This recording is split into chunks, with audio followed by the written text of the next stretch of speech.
If you are listening on Spotify or Apple Podcasts, I'm recording this one outdoors from a very lovely old town street with lots of commotion around me. I'm waiting for an Americano, and this is an episode about why you should start posting on social media. Just take 5 minutes out of your day, post a short video about what you're doing, what you learned, what you failed at, what you implemented. There's so much. And then the results that this can get you and how it compounds. And I'm going to give an example in this one, how this applies to anything that you can be doing. It's going to be a good one. I'm actually reading my newsletter from Sunday. So I wrote this up on Sunday, sent it out to my newsletter, repurposed it as an article on my website, which is linked to in the description for this show. And now I'm going to be reading it as a podcast and riffing off a bunch of lines as we go. Let's get started. So this is called Post. And we start. In the early 2010s, this now popular movement emerged in indie hackers and startup communities called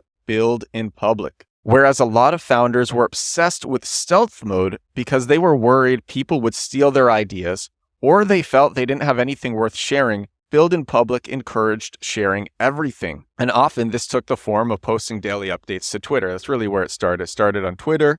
Oh, amazing. My coffee's here. Thank you so much. Perfect. Oh my gosh. This is a huge Americano. Wow, look at this. It's steaming. Oof. Oh my God. I feel so good when I drink this.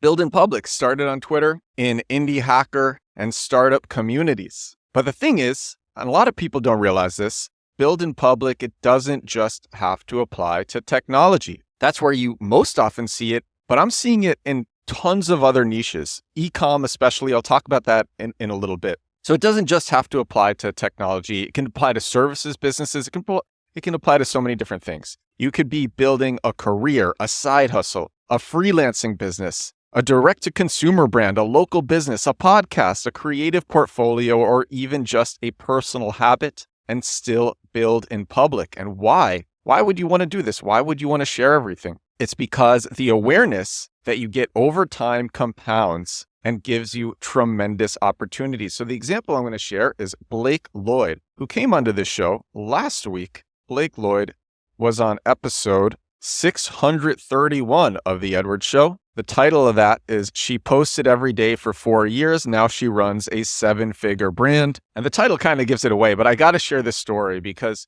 if you didn't listen to that episode, she has such an inspiring story about the results that you can get from just posting every day. So Blake Lloyd, she's 24 years old, and she used Build in Public to build a 7-figure eyelash supply business. She started the business when she was 16 years old, taking eyelash extension clients from her parents' bedroom. So when she started at 16, she started a new Instagram, separate from her personal one, for this new service-based business. This made it really easy for her to keep separate her personal life and her business life. I actually thought it was a great piece of advice because so many people, they don't know if they should start a new brand for their business. And usually it's a good idea to do that. And especially now where you might want to develop an audience in a specific niche, but a bunch of your friends don't care about that niche. So then you at least have your personal IG to fall back on. Every day, Blake spent at least 5 minutes posting to this new IG. And she was sharing client transformations, behind the scenes, lash tips, her struggles, her wins. And of course, at the beginning, she was only getting clients from word of mouth, from in-person word of mouth. And then she started getting clients from Instagram because she was sharing her updates for at least 5 minutes a day on Instagram every day. So now she started getting clients from Instagram. And then 2 years after starting, at 18 years old, she had enough demand. She was able to open her own lash-only salon. And she was able to take on students as well. And she kept posting at least 5 minutes a day, sharing everything. And as she continued working, she kept hearing the same complaints. People were saying lashes didn't hold their curls, adhesive dried too slowly, shipping took forever. And no one was solving these problems. So Blake decided that she would. And then at 20 years old, 4 years after starting and posting her progress every day on IG, she flew to Korea alone to meet manufacturers, to learn how to make a product that actually solved these issues. And when she finally launched this product, she used the Instagram she had been building post by post, day by day, for the last 4 years. And at that time, she had built enough trust and awareness in the industry that her product was immediately successful. I asked her on the show because I thought maybe it would be hard for her to have the product pop off.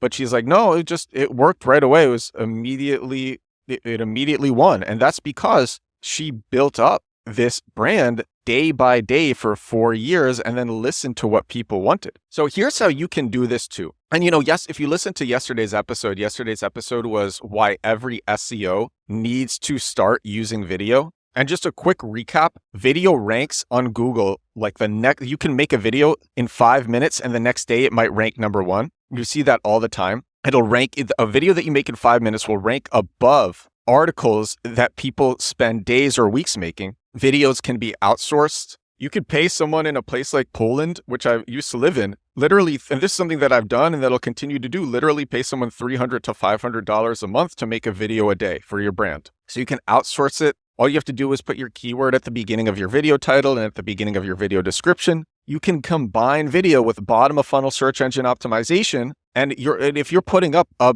bottom of funnel SEO page every 2 days, which is a great rate because these bottom of funnel SEO landing pages only need 400 to 500 words. So if you're doing that one every 2 days, you're getting enough subject matter to make a video every day. And you can target the same keywords with video that you are also targeting on your website. So now you're hitting them from 2 places. So if you're an SEO, and the reason I'm saying that is because if you don't know, I talk about search engine optimization all the time on this podcast. So if you're an SEO, that's why you should care. And here's how you can do this too. And regardless of whether or not you're an SEO, here's how you can do this too. 5 minutes a day is enough for anybody to share their journey and build opportunity giving awareness. 5 minutes a day. Blake's story started in 2016 when platforms were different. There was no TikTok. There was no Instagram Reels.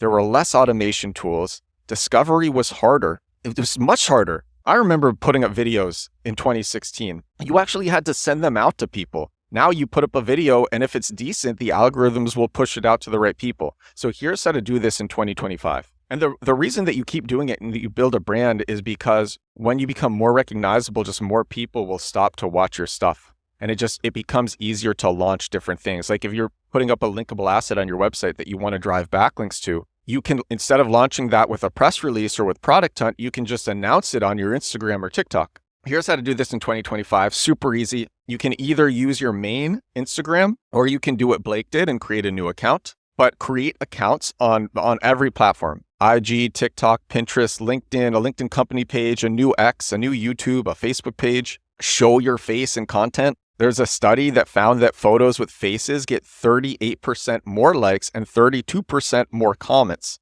And the study also found that the age or gender of the face didn't have an effect on the performance. However, and I bet this is true, I think how attractive the person is, that will have an effect, but the age or gender of the face doesn't have an effect. So show your face. People trust faces. People buy from other people. Actually, I was listening to a podcast with Evan Spiegel yesterday, the co-founder of Snapchat. And he's like, yeah, brands should be individual led now. I really believe that. And you craft a personal journey as well. So there's so many positives to showing your face and sticking with 1 or 2 faces for a brand. Use a lot of video because video is heavily prioritized in social media algorithms. Use an automation tool to have your videos simultaneously release everywhere. And I talked about this actually in the comments on YouTube, but it used to be that this worked poorly with meta platforms. So it used to be that actually you couldn't use these automation tools with meta platforms. And if you did, your views would be suppressed in reach. But now it seems like this works really well. So recently I received an email from a subscriber of my newsletter, this guy, Michael Taylor. And he said, I use your automation to grow from 0 to 100,000 followers on Instagram in 6 months. I post to TikTok only and the videos automatically come out everywhere else. So that's from Michael Taylor, who's shifting shares on IG. And the automation that him and I both use is reusevideo.com. Next piece of advice, start small. Make your videos in the TikTok or Instagram app. I recommend the TikTok app. That's what I started with. It's super simple. It's dead simple. It's so easy. Oh my God, just please open up the TikTok app and just try messing around with it for 15 minutes. Don't get intimidated. It's literally easier than picking up a new video game. It's so easy. 6-year-olds make videos in the TikTok app. It's so easy. And it puts in captions automatically. And then you make a video in the TikTok app, you use this automation, reusevideo.com, and then that video comes out automatically to every other platform. Come on, how cool is that? You get so much distribution so easily, and the videos rank. The videos rank the next day if you do SEO properly and it's a decent video. The videos will rank the next day. Come on. Next tip, spend 5 minutes posting every day. That's what Blake did. When I started, I gave myself a 30-day challenge for posting. It worked. Now I'm on 884 consecutive days of posting in a row. So your only metric for success should be that you posted for the day. And honestly, almost 900 days later, that is still my only metric for success. My video yesterday was terrible. I didn't have a lot of time. I spent, I think, 5 minutes on it. It didn't perform very well, but at least I got out a video. And then sometimes when I have more time, I put more effort into it, and then it'll go viral. Or just by making so many videos, occasionally you just have ones that perform above average, and then overall you get better. Still, to this day, my metrics for success is, did I post today? Because naturally you get better. That's just how we are wired as humans. If you do enough reps of something, you improve. So here's what to make subject matter on.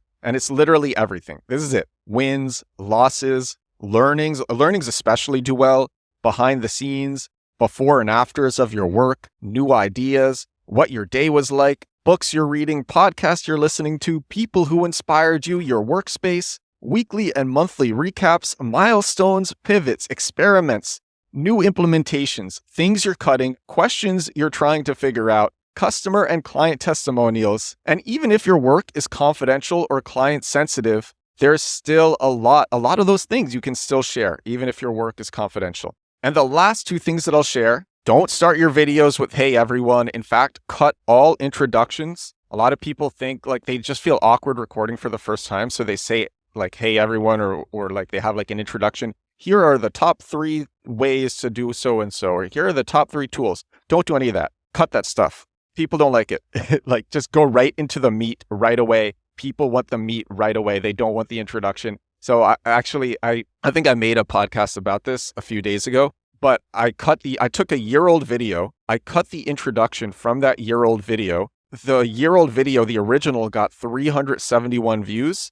And then the one where I cut the introduction got 2.4 million views. It went from 371 views to 2.4 million views. I also added captions and music, but a huge part is cut the introduction. And it makes such a big difference. So it went from 371 views to 2.4 million views, cut the introduction. And the last thing is, if you want to go deeper on this, I have a guide, just literally everything that I do every day to post all of my videos, a step-by-step guide that you can follow. And I will share that in the description for this episode of the podcast. And that's all. That's all that I wanted to do. I wanted to inspire you. Video is really easy. If you're doing SEO, keyword goes at the beginning of the video title, beginning of the video description. Put a longish, around 100 or 50 words for SEO in the description. So easy. You can literally use the transcript of your video for the description. And this is episode 638 of my daily digital marketing show. 638 episodes in a row. You know, I could have recorded this one at home, and I'm like, I gotta get out. I gotta get out of the house. It's sunny out. I need a coffee. I don't want to have my coffee at home. I want to be surrounded by people, and it is a beautiful day, as you can see. I'm feeling good. I hope you're feeling good too. Thank you for tuning in. Thank you for watching. Or, you know, if you didn't watch and you just listened to me rambling on these old town European streets, if you just listened on Spotify or Apple Podcasts, thank you for listening. That's all I got for you for episode 638 of the show. Subscribe, like, comment, and I will talk to you all again tomorrow. Bye now.